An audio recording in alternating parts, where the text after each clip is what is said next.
Ito ho, hindi paninira. Ito po ay pagmumulat.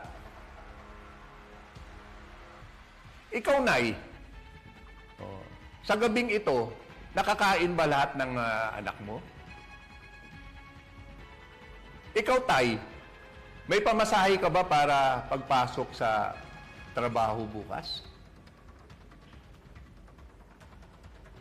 Kayong may sakit, di ba tinitiis nyo na lang ang sakit? Ayaw nyo na magpa-check up dahil wala kayong pera. Lahat ng tumatahimik, ito ang dahilan. Lahat ng congressman natin, ito ang dahilan. Sino natutuwa sa mga congressman natin? Yung mga kasabwat na pinapartihan nila ng katiting sa mga ninanakaw nila. Hayop talaga! Habang tumatahimik kayo, habang nagkikipit balikat kayo na parang wala kayong pakialam, next year, dodoble yan.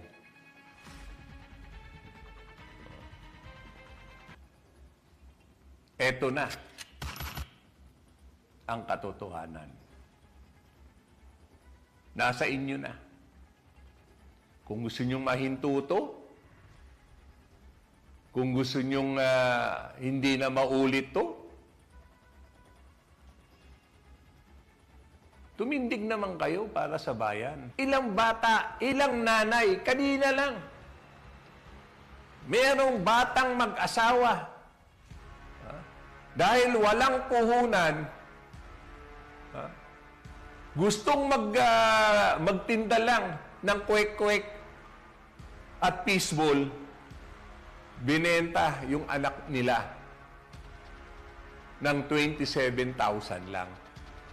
Pero, yung maliliit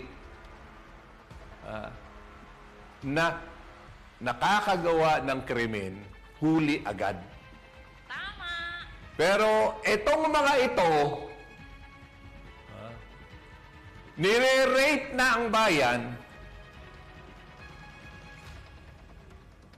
Hindi ko maano ngayon ang ang tao ngayon eh.